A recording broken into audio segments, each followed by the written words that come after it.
2020. And that will be open. It's a view-only link, so that's a link to my OneDrive and some resources for you. That we'll leave that open pretty much indefinitely, but you're welcome to save and use those files in your own OneDrive.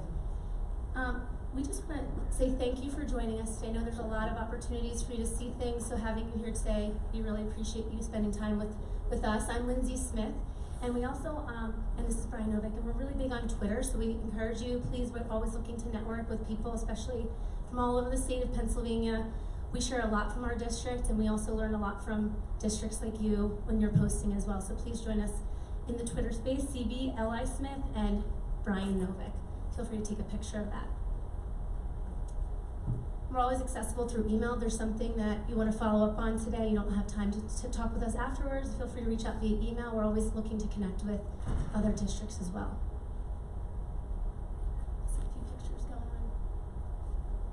So I am Lindsay Smith. I am the supervisor of technology at Central Bucks School District. A little bit about me, I've been in this role for about 4 years now, and prior to this role I was in elementary, and I also started the Quest program, which is our elementary STEM program, where I taught that for about a year. Realized I really liked the administrative part of our district, and I gained this role. But prior to that, I taught 5th grade in our elementary schools for about 7 years, and then I moved into this role. And I just think that being in the classroom has really impacted my role as a supervisor of technology in our department, because prior to 4 years, our director was actually in the room, Jason Jaffe, made our technology department a technology and innovation department. So a lot of the things we're going to talk about are really innovative in the sense of what we're doing with digital transformation in Central Bucks. And today we're going to be talking a little bit about our journey in using Teams, but also how we got here and how we implemented Teams in classrooms and with colleagues and in all aspects of our district. You're not going to see much of a technical training per se. We are going to get into some of the meat and potatoes of Teams, but really how you can apply it and the power of using it. If you do want a technical training sometime this week or tomorrow, actually, Brian Merrill, who's sitting in our audience, is also from Central Bucks, and he's going to do a more technical training from the Microsoft perspective tomorrow afternoon around 2:30, right? So you're welcome to join him if this isn't the technical aspect you're looking for. Again, this is just applications. And then I'm going to introduce you to Brian Novick. Good morning. My name is Brian Novick. I am the K-12 technology staff developer for the Central Bucks School District. Before moving into this role, I was a middle school math teacher for 12 years. And I think as we're thinking about this presentation and we're thinking about what we're trying to move towards in Central Bucks, we're really looking at a Venn diagram of 3 different things. So we're certainly at a tech conference, we're certainly looking at technology tools, but we are really trying to shift the focus to 2 different things. How does this fit in with curriculum and good pedagogy? So we like to start with that and then pick our tech tools from there. But we also are looking at social emotional wellness as well. So we just finished a big in-service for our entire district and working on what's the connection between technology and social emotional wellness for our students and for our teachers as well as we move forward and bring in all of these new tools.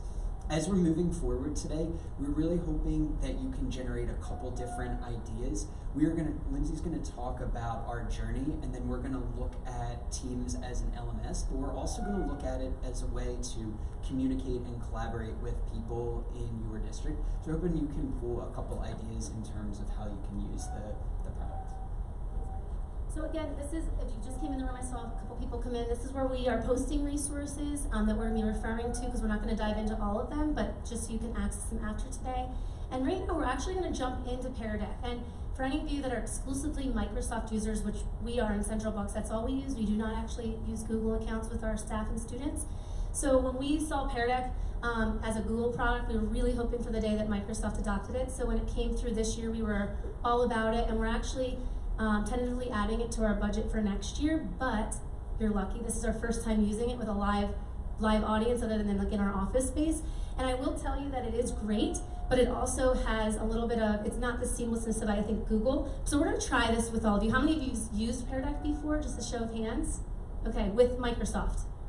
How about with Google? Okay, if you've used it with both, there is slight differences in those. But I'm gonna jump out here for a moment, and I'm gonna show you what this looks like. So you can come in to joinpd.com. You can do this on an iPad, a phone, a laptop. And what Pear Deck does is they give you a code and they make it kind of user-friendly for the kids. They actually make a Green Ninjas Drive Young Viola, so GNDYV. And you're gonna pop in and you're gonna see the slides that we're looking at. The one thing with Pear Deck is you have to, we're full PowerPoint users in the sense we love our transition, so we're always using the software version of PowerPoint. But for this in Pear Deck with Microsoft, you do have to be in the online version as the presenter. So we will be jumping back and forth as we do activities today.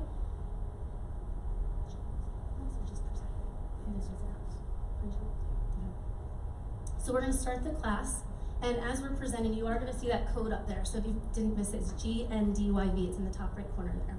I'm going to make this full screen for you. And here we go. So the first question we want to do, this is a little drag and drop activity that we'd like to try with you.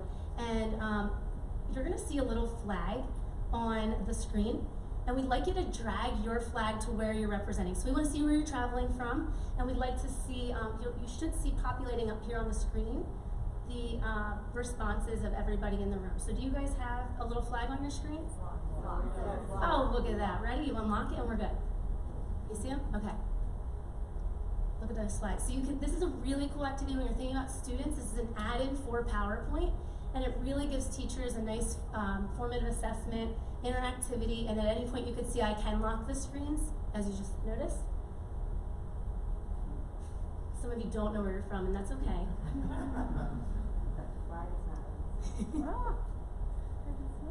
So if this becomes too distracting, I could lock the screens and be like, okay, we're done. But this is the responses. So we can see that there's a natural kind of break here where we have some central, we have some eastern, some western, so it's just really nice to bring the state together. I'm gonna drag this on to the next question, because we also like to see where you describe your role, or how you describe your role. So if you're looking at this screen, you don't see anything, but in the bottom right-hand corner, you should see a green button that says Show Answers. And then you should see the responses of teacher, tech, or coach. And then we also have administrators or other. We just thought that was a catch-all if we didn't have a role there. Now I'm interested what that is. Shout out if you're the other. Who's the other? Help desk. Help desk, okay, welcome. So you can see we have a makeup here of administrators, and as we were walking around introducing ourselves, we did think that that was the makeup of the room. So we are going to cater our presentation to hopefully all audiences here. A lot of this is from the administrator roles, where I'll be talking about the rollout of this in a district, and then Brian's going to get into a little bit more with me on the classroom application of that. And the last question that we're looking at, this is really fancy, but if this is a continuum, we want to know if you've ever used Teams. So on the x-axis, you see we do not have Teams, and then we use Teams frequently in our district. And then if you do or don't use it, how comfortable are you? So your dot's going to fall in one of these quadrants based off of your experience with Teams. So it looks like most of you are very comfortable, or some version of comfortable, and have it in your district, which in being in this session we were hoping. But if you have it but you've never used it, that's fine. What one person in the room, a few of you said, I know it's there because it pops up when I log in every time. So a lot of teachers that have that experience and they have no idea why it's popping up. We have some teachers in that section as well. So I am going to break out of this, and we're going to get into our presentation. I'm going to actually lock these for now. But thank you for trying that with us. I think it went pretty well for our first go at that. So Pear Deck, check for you. We're going to go to our next part of this, which is Brian's going to, as he mentioned, tie this back to this one, the classroom application and the teaching and learning in Central Bucks. So last year at PNC, one of the keynotes was Weston Kirschnick, and he talked about, we saw him speak here, and then we went to one of his conferences at the IU where we got to see a smaller session. And what he talked about was he took some of John Hattie's research. So John Hattie is a researcher who's done a lot of research in education, but the textbooks that he writes are long and sometimes hard for teachers to go through in terms of time. But what Weston did was he took a lot of this and brought it together. And this is something we really pulled and are working in our district in terms of when you're thinking about a lesson plan template, we are moving towards an outcome strategy and then tools. So I mentioned at the beginning of the presentation that we don't want to say, hey, I want to use Teams. and let me try and figure out how I could use this. But instead, we are trying to work with our teachers in terms of what's the outcome that you are looking for in your class. And then strategy, we have direct instruction here, and then the effect size relates to John Hattie's research. But this was helpful to Lindsay and I as we were preparing this presentation. So we had lots of different ideas in terms of how we thought like, this is a good idea, and maybe we should do this, and let's talk about it from this perspective. But we were having a hard time pulling it all together and seeing what our message was. So we thought this framework was really helpful for us in terms of, okay, what are we trying to do? So what we are trying to do in this presentation is to model how teams can be used to communicate and collaborate with students and staff here. And spending the time thinking about this actually saved us time in the long run because we knew what our goal was and we knew where we were going. So what we're going to do, again, on every one of these little agenda slides, you're going to see our CB link for our bit.ly, but we're going to go through these 4 areas. And my goal right now, I don't know, I think we have to talk in this mic. It's very awkward for me to be in front of a microphone. If I go over here, can you all hear me okay? Yeah? Okay. So one of the things that we're trying to do is just talk to you a little bit about our evolution, then we're talking about collaboration, using it with students as a learning management, and then we have some time at the end. Feel free to jot down some questions. We would love to make this as interactive, and we'll stop throughout as well to make sure that you have time for that. So let me just make a quick analogy. As we started out rolling out Microsoft Teams, the only thing I could relate it to is how many of you have used OneNote before? Okay, so OneNote is something that in Central Bucks we love it. Staff, students, administrators, we use it for everything. And at prior teams, it was really the go-to for us. But if you think about OneNote, there was always OneNote, and then you had class notebooks. Very similar, but one allows students and teachers to collaborate with those private sections, and it's kind of a nice way to make sure all your students are in one place. When you're thinking about teams, we're going to be jumping back in between 2 things. You have teams as the product, but you also have classroom teams. They look identical, but classroom teachers, if your district links it to your SIS or your student information system, in our case we use Infinite Campus, when it's linked up with the rosters, teachers have a different view, which is they can see their students and do a little bit more than, I don't even have some of the features that teachers have, because as an administrator, I don't have a roster in Infinite Campus. So we'll jump between those 2 things, but really what we're hoping to do today is show you the application of it. So we're going to show you how in Central Bucks we use Teams to share files, not just with staff and to staff, but student to teacher and teacher to student, how we use it to communicate in small groups, large groups, buildings, and also how we manage classroom activities from the classroom perspective of this. But it's important for you to understand how we got here, because I think many of you will understand this journey. So the first thing that I have to understand, I've already told you this, we are a Microsoft district, and that's what we do exclusively. And even prior to any of these collaboration tools, we use Windows operating system on all of our devices. We then rolled out Office 365 in the last, I would say, like 7 to 10 years, and we trained our district on OneDrive. So students were using it, staff were using it, but we still had network drives at that point, and a lot of our staff and students still went to those network drives, which we called iDrives or shared drives. And then we also had Office 365 tools, so lots of choice, people living in lots of different worlds. I'm sure some of you can relate to that, and many districts are still at that point. Then we were so thrilled when Microsoft released OneNote, because it really opened the door for collaboration. And if you are a Google user, you realize that there really is very few things that can equate to OneNote in our ecosystem of technology. But OneNote and class notebooks have been huge in Central Bucks, but it became the Wild West very quickly because anyone could make one. We have a OneNote for every idea out there. Then Microsoft came out with something called Classroom. Anyone dabble in that a little bit? All right, we tried it, we piloted it, and it just wasn't ready for prime time. And I think Microsoft recognized that as well, and they quickly moved into something called Groups. So at one point we had Classroom and Groups and Planner, and we were kind of like, what is going on? It was just a little bit of a chaotic organizational mess, and we had to keep those network drives because we didn't feel like we, from a district perspective, had anything tangible to hold on to that we could roll out to the masses with certainty. Then Teams was introduced, and we were like, this could be it, right? We tried it, we used it with our small team, we rolled it out. People were really kind of, okay, this works, because I'll explain what that looks like in a little bit, what Teams gives you.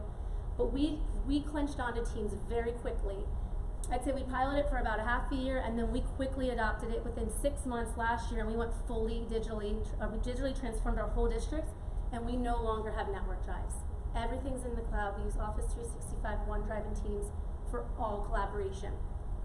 So I'm going to explain that a little bit to you because that was very, very aggressive. These are some of the documents that you're going to see in that OneDrive I shared with you.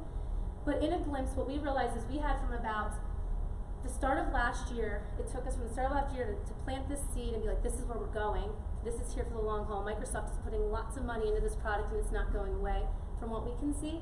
So we decided to chunk this out. First, we couldn't just go, in our mind, with the way our district was using OneNote and OneDrive and network drives, go from 0 to 100 without a little explanation and background for our users. So we created a series of phases and infographics. This first one I'm going to talk to really talks more about, to our administrators and our high up decision makers, why do we need to do this? And I'm going to dive into that a little bit. And then we broke it down into the phases because this was really going to impact the way our teachers worked and our staff worked. And then we got into, we recognize that this is going to change the way that staff collaborates and then ultimately how it's going to they collaborate with their students. So what I'm going to do is zoom in here and you can see that we went through from 2000, we started using network drives up to 2017 where we started moving things into the cloud. So anything that was in this cloud or above the line last year had already been moved up. And that doesn't make sense to many people. Teachers aren't going to necessarily be, oh, cool, we're in the cloud. But a lot of people, like our transportation, our HR, everybody that has systems, that means a lot. These are the only ones that were left to come up to our cloud. We had our workforce management, like our attendance management, our SIS, network drives, a few things still left. But this project, this digital transformation of Teams, really allowed us to address just the network drives moving up. So what we did was we did a lot of campaigning around this.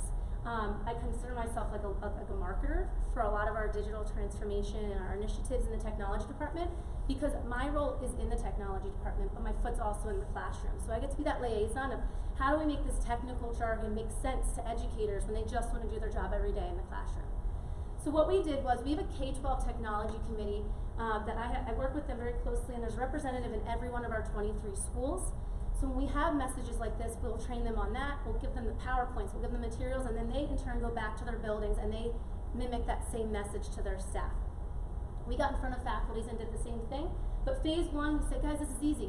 Just take your stuff from your network drive and move it to your OneDrive. So we did a 1-for-1. Once we got staff hooked there and we trained them, your files are still, just like if you're using Google Drive, it's just now, you can access it at home, you don't have to VPN in. People were really sold, and we gave ourselves January to March to get our whole districts over to the OneDrive from network drives. Phase 2, we said, okay, principals. We did a lot of meeting. We have our assistant superintendent, Nadine Gardner, who is our assistant for elementary. So we would ask, can we have some of your principal meeting time? We'd go in and explain to the building principals, okay, you know those OneNotes that you're using. We're just going to shift them, and we're going to start using Teams. And this was a big move as well, but not so much because we were already using OneNote, and we said to principals, not a big deal, because if you do this, right now your OneNote, you have to manually add every person and delete. If you are using a team, you get a OneNote, you get a shared file space, you get an email group. So as a building principal, when people are coming in and out of your building, you have to make one change to your permission set, and then all the tools under Teams are also edited through that. Same with teachers. So it was really a nice shift, and when you think about the time that you're gaining back in doing something like that. Phase 3, we really went through, okay, now it's time to work with students. How are you going to do this? And then if you have other groups that fall outside of that, like business departments or curriculum groups, like how are we going to collaborate? So that was a success. We moved through that checklist fairly well.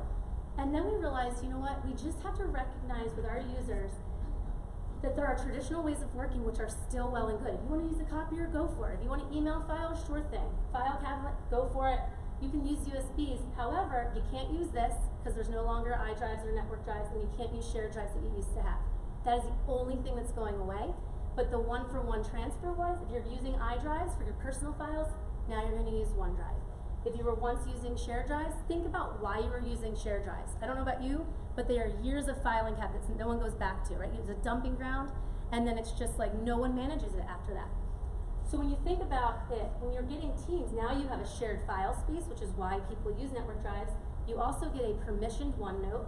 You get calendars and SharePoint space and a chat feature and a collaboration, a web tool, web chat tool. So there are so many powers and tools in here that you can leverage, and we're gonna go through those. But primarily we were concerned when students came back this year in September and teachers wanted to work with them, what was going to happen.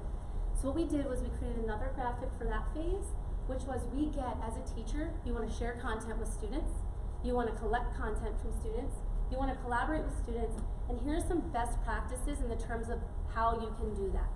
So what we did is we also as a district made recommendations. This Teams was not a one-size-fit-all for everybody because we already had Seesaw in elementary and Canvas in secondary. Teams really fit this idea of, okay, network drives are going on and a 5th grade teacher wants to do a writing assignment with their class and wants to get that information, but there's no shared drive space anymore. That's okay. When you roll in September, your roster, you're gonna have a Teams that are waiting for you for every class that you teach, and all your students will already be in there. Teachers are like, are you kidding me? Because before they had to add every student to a space that they wanted to share in OneNote. So all of these tools were automated and linked to our student information system, and teachers were very grateful because that again goes back to saving them time. But ultimately what we wanted to do was tell teachers, it's your classroom. Here are the tools that you can share and collaborate with students, but you get to pick the ways that you do that. So again, you can look at this more closely because we want to dive into a few things, but before we go into the collaboration, is there anything that Brian and I can answer for you as far as our evolution on how we got here, or any of the documents that we created? You don't have to use Seesaw or that other. So if you think about, no, you don't have to, right? But these are the You don't tools have that to. we provide our teachers, and student collaboration is Teams and Seesaw is our K-6 primary platform. And we do mandate that all secondary teachers use Canvas. OneNote is not mandated, but a lot of people do use that as their direct teaching tool, especially our math department, because we have digital inking, so they're doing a lot of their live teaching right here in OneNote. However, Canvas is not really a teaching tool. I mean, a direct teaching instruction tool. It's more of like a management tool. We were also trying to find a balance between giving teachers different options, but also having some standards that we want, because a district of our size, one of the things as we were pulling these together, all kinds of questions start to come out there in terms of how do I form a team? Should there be a building team? Should the 9th grade math department have a team? Should the 7th grade team have a team? And what we found was you can make arguments for any of those different cases, but what we found was one building was doing it one way, one building was doing it a different way, and it was really hard to manage. And people, one of the things that the feedback we heard from OneNote was people really liked OneNote, but they started to get so many different OneNotes. They're like, I don't know where any of this stuff is. So we just said, even though we want to give teachers choice, we did need to have some just standards in terms of every one of our buildings has a team. And I don't know that that's the perfect way to do it, but that's the way, after talking to a lot of different people and a lot of different stakeholders, we thought was best. And then all the other smaller academic teams or departments could fall within that team. And along that note, it's also important to share with you that Teams, if you have a district administrator that mans your Office 365 tenant, we turned off the ability for anybody in our district to make a team. There are 4 of us in our entire district that can make them. And that is truly by design, because what we realized is we'll make every building a team. We're gonna auto-populate all the classes teams with our SIS, but anything outside of that, talk to us about it, because chances are, if you talk to us, you're probably already in a team that you can create a channel in that suffices the needs, or you create a OneDrive and you can do the same thing. So we like to take that as an opportunity. You have to put a help desk ticket in, and then we work with you to help you figure out if that team is necessary or not. Have you guys looked at it for curriculum writing at all? We do use Yes. it for curriculum writing. Yes. And we're going to show you too that some teachers just use it for the sheer use of making a OneNote. They come in first week of school before kids come in, they log in, and Brian's going to talk about this. They log in, their roster's there, and they just click the OneNote tab of it, and the users are brought in, and then they never go to teams again. So they use it just for like a student permissioning. Because I'm just wondering if we can replace SAS with it versus, what do you mean? Because SAS is horrible. Explain. I don't. So for our, like we use SAS 4 months, free by the state. Okay. It's free and yeah, it's okay. But it's like if we could put everyone that needs to be by department, Oh, so yeah, we for write sure. curriculum from K to Yeah. Yes. I see potential there. I'm just curious. And if you want to whiteboard ideas for that, we can do that with you. And the other thing that's nice about that is you have, a lot of times throughout the process, you have different people coming in. Maybe you have somebody new that you hired, or maybe a teacher or administrator who wasn't on the committee beforehand, but they want to be able to see kind of what the evolution is in terms of what's happened with this. So the team puts it all in one place, so it's not in one person's, it's not on a flash drive that somebody has, which I think is what you're trying to do with Yeah, SAS. I mean, SAS is an online portal Yeah. that people go to, they can access the curriculum. It's just SAS is, SAS. Right. And It's better. that brings up a really great point too, because if you are a OneNote user and you're manually creating those, I don't know how many of you have run into this, but if a principal has a OneNote for a team or a building or a classroom teacher that has it for a department, and that person leaves, everything that they have in their OneNote is gone. It goes with them. And if you haven't reached that bridge yet, believe me, we have, and it's a pain point.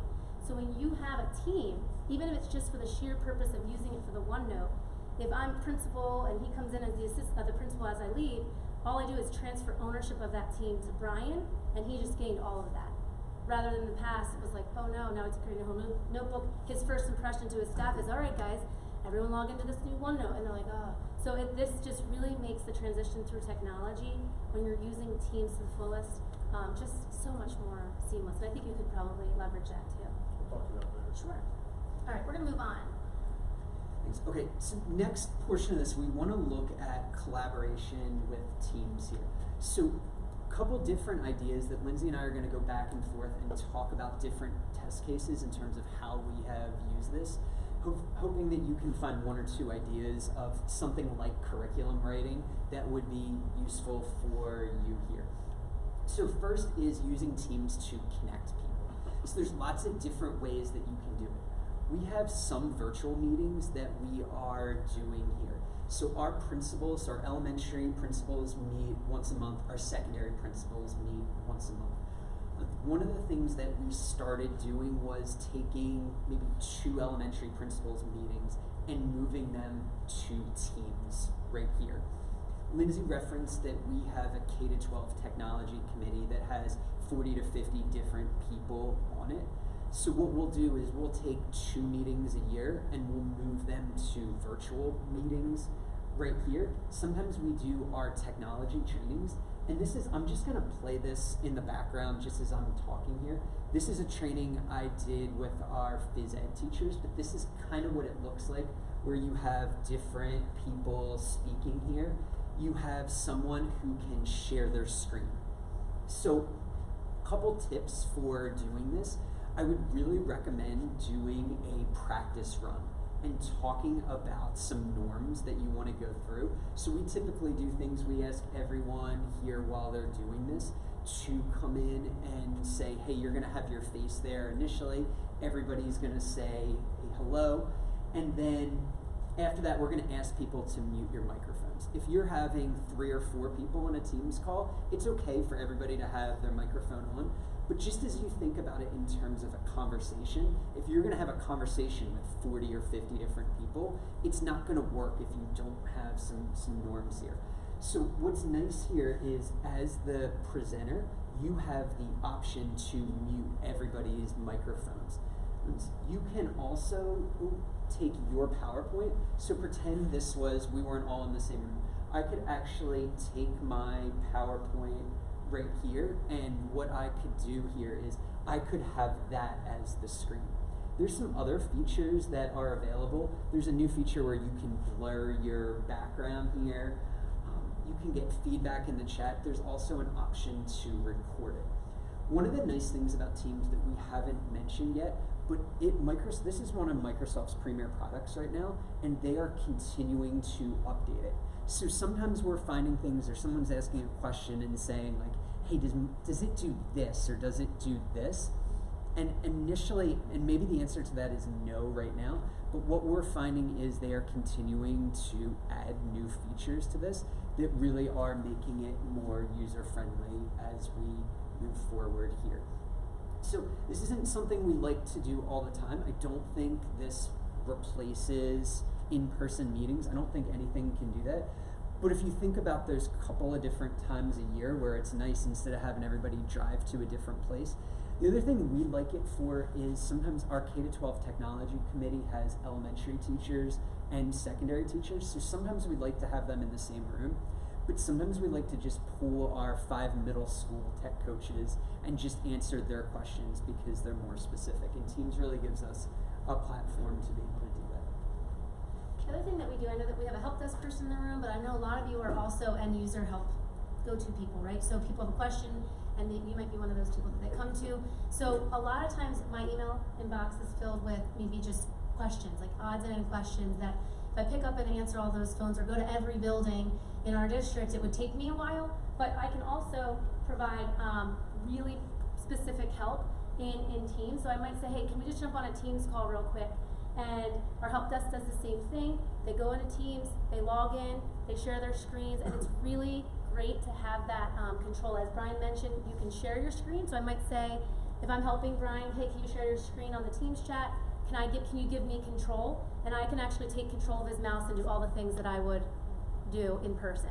So it's just a nice way to do that. Our staff development, a lot of times, if Brian as the staff developer is getting a lot of the same questions, he might have three different people from 3 different buildings asking. He could schedule just a meeting to meet with those 3 specific people on the same topic for like a 15-minute Teams call while they're on prep or after school.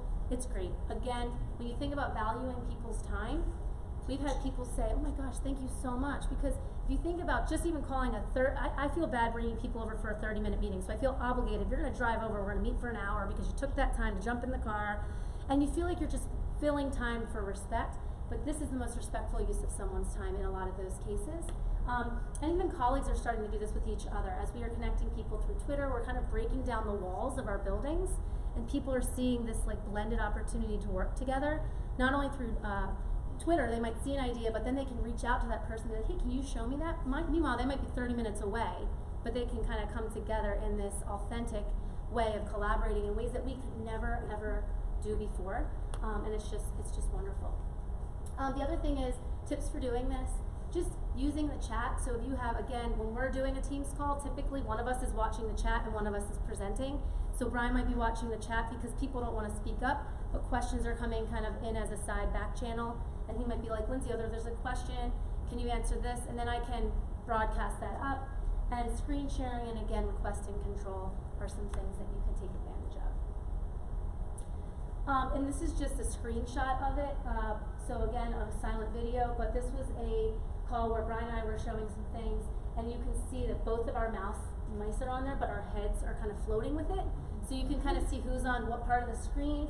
I could take him to a website, I could show him. We could also just do a screen share. Like we don't actually have to be showing our faces. That's always an option.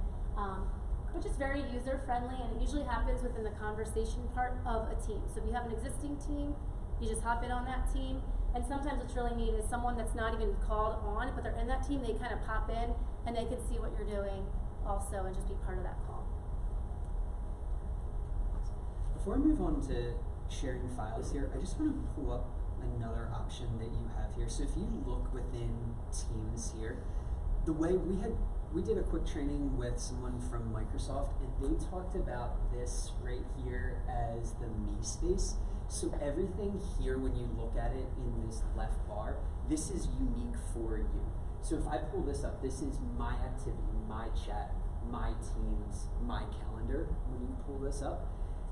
And everything in this part here this is the we space, they refer to it as. So this is mine, this is the we. So if you look at the general and post and files within that, everybody who's within that team, it looks exactly the same for them.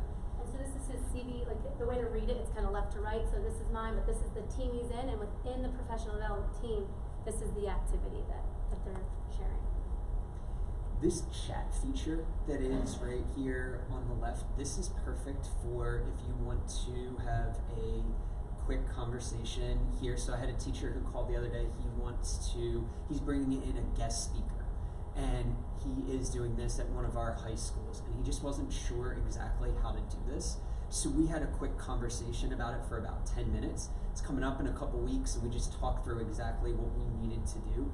What's nice when you look at Teams here is I can search right here, and it will pull up anyone in our district's anybody in our district here. So I pulled up the teacher, I just typed in his name, and the way it works here is we can have a chat right here.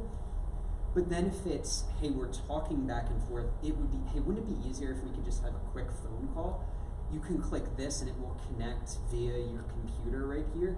If you want to have a quick video chat right here, you can click on this button. So it kind of moves through exactly what would happen as you're having a conversation with people. You can also see files. So if this is somebody I'm working with in curriculum, it's just one person, we're kind of working back and forth. I'm working with Jeff here on just this one project here. I don't need to have a team for that. I don't need to have a OneNote. It's just this one project that we are working together on. So I'll just have this chat, but if there are any files in terms of that we want to share back and forth, it's easy to pop those right in there. And it's really neat. I've been on a lot of calls where I'm at my computer, but I have to run off to another meeting. I just pick up my phone and I have the Teams app, and I can just seamlessly go from one building to the next while not dropping my phone conversation. And I kind of have it on mute as I'm driving and listening into those conversations that are happening while I'm transitioning. In terms of files, so Lindsay talked a lot about in the beginning about how we transition to not having network drives and moving everything to these teams here. One of the things that we wanted to address here is this idea of sharing files versus using teams. Because it's a question a lot of people ask here. When do I need a team? When can I just share a file back and forth? So kind of what we think, if you're working with somebody on one project, maybe you're working with you're working on a PowerPoint, you're working on planning an agenda for a meeting, but you're just working with this person one time. It doesn't make sense to have a team. You could use that chat feature. Maybe you just share a Word document or a PowerPoint. What if it's someone who or a group of people who you're working with all the time? So Lindsay and I are working on a lot of different projects together. And we don't want to keep emailing back and forth links to files here. What we want to do is we want to have a spot within our team where we can go to, and here's the PowerPoint for this presentation. Here's the meeting agenda for here. That's kind of how we delineate it.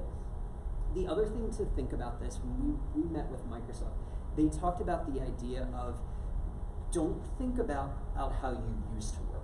So we used to have these shares in buildings. They said, think about how you want to work now. Think about how you're going to work in the future with different people, how you're going to work with students, and think about teams with that avenue there as you're looking at it. Microsoft is continuing to build more things into Teams here. So I can click on files, I can get to my OneDrive immediately, and I can start a file right there.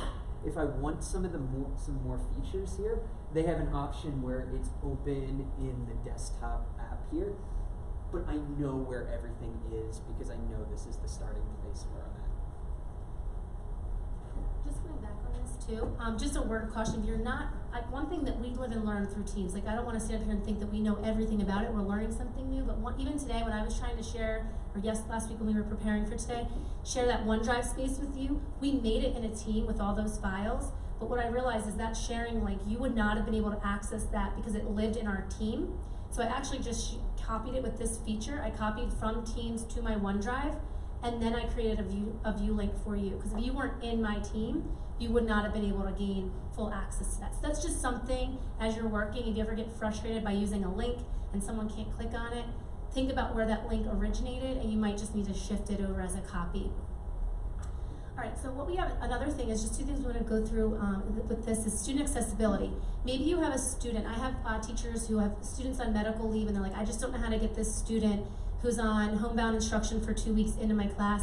We get them in, we use Teams as that opportunity where that student can actually have their one-to-one laptop at home and in that class view the teacher who's broadcasting their PowerPoint live, which is really neat. The other thing is with vision issues, maybe is another example of the students in your class and you're in this environment and this is really hard for that student to see. All this teacher needs to do is be presenting this in Teams, and that child could be viewing, or the whole class could be viewing that within that area, or even Pear Deck's another option for that too.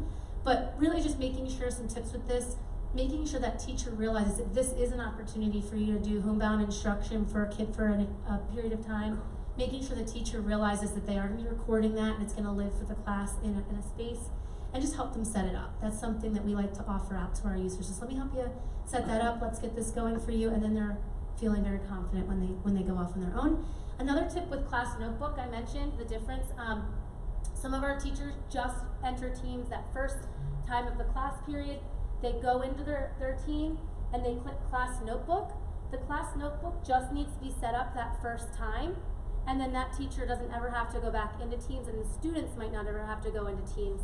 They use this just solely, a lot of our teachers, just for permissioning the OneNote that they want to use, because again, this team is linked back to our roster. So a high school teacher might come in and see 3 different teams with all of their students in each, and they just go in and hit this 3 times, and their OneNotes are made right there pretty instantaneously. Does that make sense to everybody? All right. The last thing that we want to talk to you about is the learning management, and we're going to go through 2 things and then open up. So if you're jotting down questions, please be prepared. You can answer. We'll answer as many as we can in the time that we have left. But Brian's going to talk a little bit about some examples on how you can use. This is the classroom part of Teams. I don't see this view because I don't have classes. But if you were a teacher, Brian's going to talk through how that would look and feel for you. So in terms of this last part here, so there are different ways that you can use this. So if you are using this, and our elementary classes are using it this way, they're using Teams almost as a learning management system. So when I look at it, really 2 different features within here, assignments and quizzes here. First thing I just wanted to show you is, so on the left here, teachers see all of their different classes here. And the reason you see expired next to the screenshot I took is these as teachers are continually getting classes, we have it set up so eventually they don't go away, but they just move to a place that says, like, I've already used this class, so almost into an archive right here. So if you just pick your class, you click on assignments. We mentioned this earlier, but this assignment, if you're looking in some of your teams, you may not see this tab because it has to be set up as a class team to be able to see this, and then you just click create. I'm going to give you 3 different examples of ways that as a classroom teacher you could use Teams. First thing I want to do is I want to talk about templates. So if you think back to different use cases, so you're thinking, okay, I have this worksheet, and what I'm going to do is I'm going to go to the copier and I'm going to make a copy for every single person in here, and I want you to record, this was an activity an elementary teacher did for goals and wishes. Okay, so I had a couple questions, and I'm going to distribute that to everybody, and everyone's going to write in what they're saying. If you move this to the team, couple advantages to this here. I can monitor everything that is going on now from my computer. So what I'm going to do is I'm going to upload and share a template. Students can modify what they're doing, but this last part is what's most important. Teachers can check in on progress at any time. So I have my class of 40 people right here. I send this out just like I would do before. But now as the teacher, I need to kind of circulate around, and I need to, I'm like looking in and I'm looking over people's shoulders, and I'm like, are you okay? Like, do you need any help? What Teams allows you to do is I can just sit on my computer and click on each different student, and then I can see the progress they are making in real time. So you have a student, maybe you see like, oh, somebody's having a hard time getting started. Let me walk over to them. And I just feel like as a teacher, my time that I'm spending with students is much more valuable, because I'm not asking the question like, how are you doing? I already know how they're doing, but I can walk up and I can say like, hey, can we work on your transition from paragraph 2 to paragraph 3? Because it's a little confusing how you have one idea here and another idea there. Or I can see that somebody's making a lot of progress, and I don't need to worry about them at all.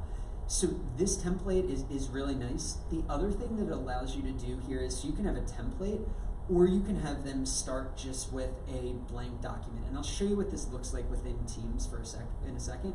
But basically, it's just a blank document they have, and you can add a rubric to it. So one of the things that wasn't there initially was, hey, this is great for teachers to be able to monitor what their kids are doing, but now I want to go in and grade this and give them some feedback anymore. Microsoft added a feature where you can upload a rubric and when you look at, you can just click on the rubric back and forth to see how they are doing as well. And then the third thing I wanted to point out with this here is this links to other apps as well if you want to keep everything within that same structure of teams here.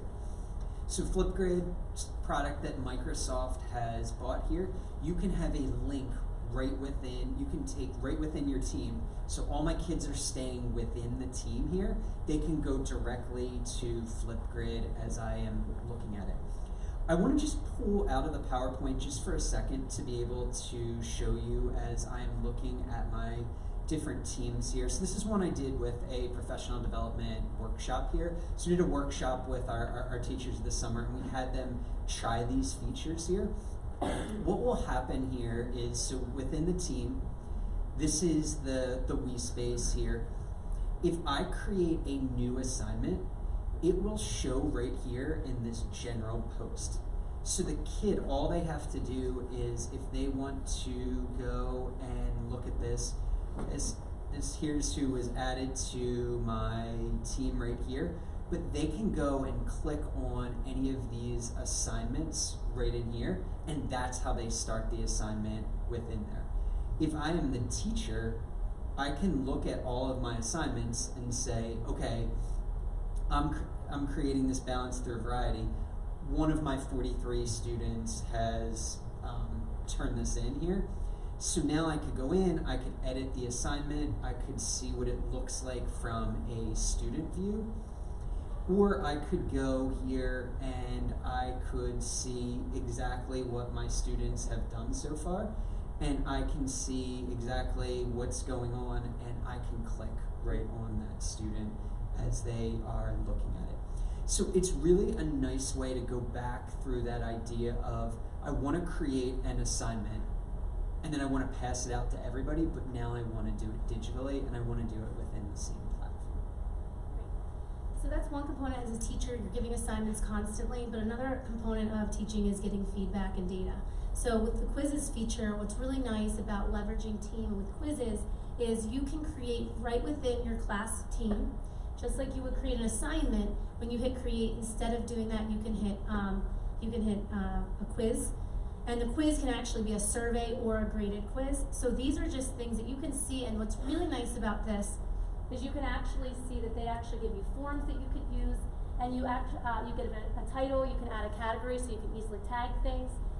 It comes in with the name, but then you also can assign it to all students or specific students. You can give it a due date. It's very much like an LMS, which is again why we aren't using this much in secondary, because we have Canvas, and without trying to confuse our teachers, this is being used way more heavily in our elementary classrooms because we don't have Canvas there. So this is an example. You could give a multiple choice quiz. So this was right within Teams. We used a form where students are already preloaded. They don't have to like put their name in or log in. They come in, and I can do a quick multiple choice test that then is linked into like the team of my roster. So I get that data. It's right within that same confine of my team. But I also could do surveys. So they don't have to be graded assignments. They could just be surveys, and that feedback be used to help you with tomorrow's lesson. But it's all again within that that product of Teams, and they really don't want you, they're building it, they don't want you being Microsoft Day. They don't want you to have to leave that window that all of your tools are right there for you. So we went through a lot very quickly, as I mentioned, not the technical aspect, but hopefully you have some ideas going back and forth here. And we are gonna just end this with some Pear Deck opportunity for all of you to give us two things. One, I'm gonna go back here to, if you're on your Pear Deck, great. If not, no worries. We just wanna use this as an opportunity for you to, we are very interested in seeing what one of your takeaways is. Is there something from today's lesson that you're looking to maybe implement in your, did that come up? Okay. You should be able to just type those up there. If you have a text box there, you can, short phrases are fine. One thing you're hoping to implement today. And the other thing is we're gonna ask you to rate your comfort of today's presentation. As I mentioned, this is our first time using Pear Deck.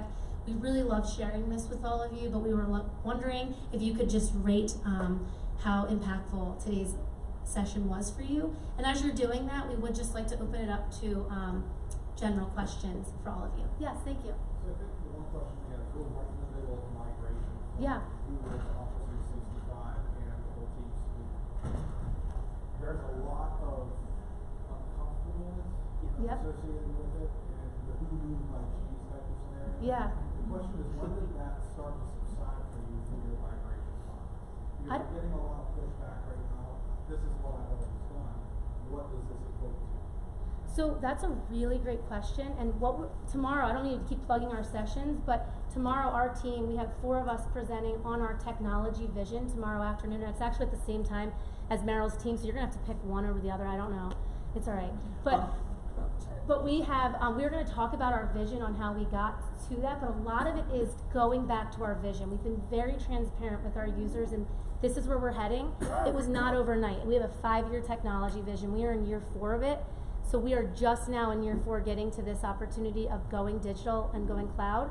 So I'm not gonna say it's an overnight solution, but a lot of it goes back to respecting that teachers have frustrations on moving. It's change, we hear you. It's frustrating for us sometimes on all the changes, but this is gonna let you work anywhere, anytime, and it's gonna take time away, right? When you think about the permissioning of things, and when you think about just the opportunity to work wherever you wanna work, some people don't want to work past their time that they're given, and you're going to have that, right? So if you just say, that's fine, but this is a new opportunity, as long as you offer up professional development, resources, when you have questions, not if, when you have questions, here's where you're going to go.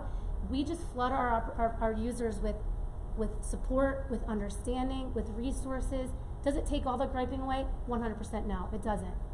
What product did you use to make your infographics? Love Vengage and Canva. So I go back and forth, but most I use Vengage with. Yeah, I love it. I think just to add one more thing with that too, I think just adding a requirement. So I don't know if you saw in one of our infographics, we were going to different buildings where we were saying, okay, you have to move to OneDrive, and we were trying to encourage at faculty meetings. We had principals who were saying, okay, today I'm going to give you 15 minutes and we're going to do this. But we had to put in that requirement to get that last, we got a lot of our users, but to get that last 20%, 10%, it was, look, this is turned off at the end of the year, so you have to do it, because that was the only way we could push that last group. I have a question about that transition. With an on-prem network storage, where you have an H drive or a U drive or something, you push them to OneDrive, something new is introduced, the whole process of synchronizing. Mm-hmm. And synchronize that to the local machine, and it complicates It does. even more. You have shared student devices, Yes. profile creation, and synchronizing a gig's worth of data. Yep. So we Nice. took that away from all of our student machines. They don't have the opportunity as students to sync.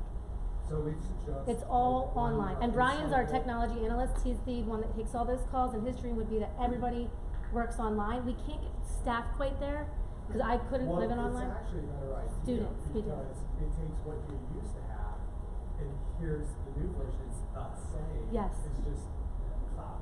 Yep, so we took that opportunity of syncing. They can't even sync, unless it's a one-to-one machine. Yep. But then we had to work with, there are some special cases, for instance, we moved everybody to that point, but then we needed to work with, say, we have a yearbook class at each of our high schools here, and when they were looking at transferring files, and then working with another program, they couldn't upload files from the web version, so we had to have our team work and figure out special scenarios for that type of situation.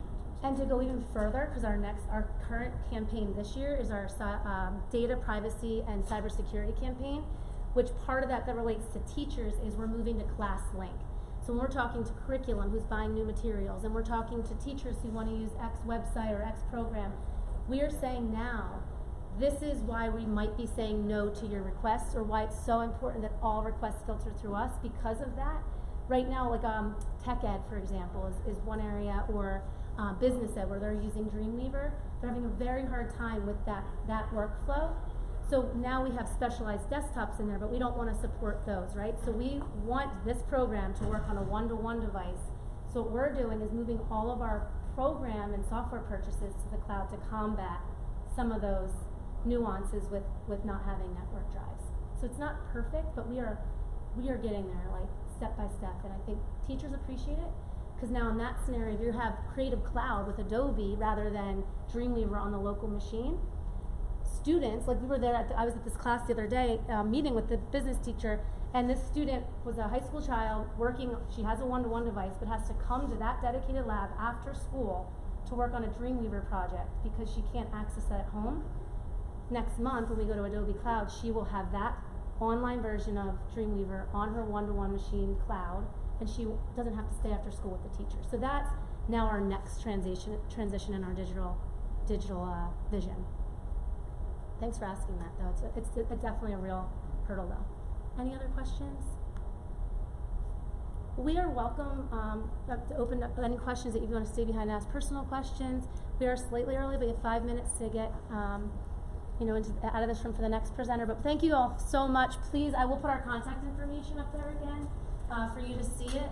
But we are loving collaborating with other districts, so please feel free to reach out. Lindsay Smith, Brian Novick, and thanks again, everybody, for coming here today.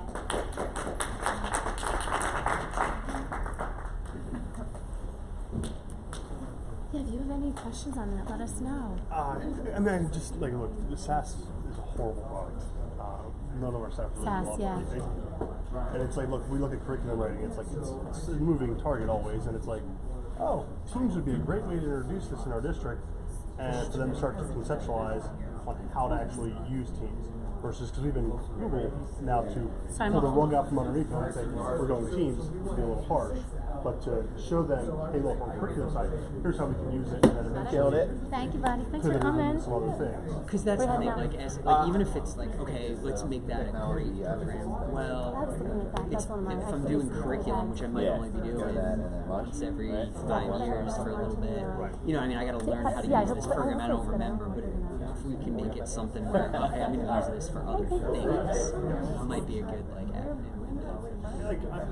Like I looked at What district? Dock School District. We're about 40 minutes away from here. Okay. I looked at Classroom 3 or 4 years ago. No, it wasn't. It just wasn't really prime time. There was a lot of syncing issues with getting your class rosters in there and everything. It just didn't. And Google Classroom at that time was just a much better product. And we landed at camp. We have both suites in our district. I don't push anyone in one direction. I tell people, listen, like, look, it's your classroom. You can use whatever tools you want, as long as you're using these tools. I'm not going to say one's better than the other. They're just different. But I'm like, I tell you, like, those are the tools you're going to see when kids go to the next level. I'm like, so we can't really lose. We have to show them something. Like I said, it's just for us to more larger business. So the second I say, like, oh my God, we're switching. I'm like, no. No, right? Yeah, I know. I'm like, no. Well, and that's the thing. You have to be so careful in terms of what you're saying, because you're like, I don't know. It's like a throwaway comment to you, and you're like, wait, hold on, were you in there? No, like, no. Like, I literally had a meeting the other day about very loud. I said, look, here's option A, here's option B. They both spend the same amount of money. I don't care which option you pick. You pick what you want. I present you 2 options. I can go back to the board and say, for curriculum needs, this is why we're choosing this option. Well, are we switching that, or are we switching to PC? No, I'm not forcing you. I said, same money. Like, if it's about your classroom, it's what you want to do in your classroom. Past that, I do like say like the approach of our district. We've had Outlook for years, and I'll never get it. I'm like, before I got to where I was at here, we always had one moves in the way. Like, I wish I could get people to do that, and it would start breaking some bad old habits. But it's not. So, but you guys did a great job. I wish you guys could have shown a little bit more, but within an hour. Yeah, I know. That's the. It was because this. So we did this as like a 3-hour presentation. Like, I wish we had like another hour too. All right, great. Like, you have all these ideas, but like, let's sit and like let's do an assignment within Teams. And be like, all right, like, what do I need to? We don't want to adjust, and we don't think that this is necessary. Like I said, it's a little bit like drinking from fire hose, but overall, you've done a great job with it. Definitely something like I said, I'm going to look back and talk to my superintendent, see like, hey, look, we could possibly do this, and see what happens. But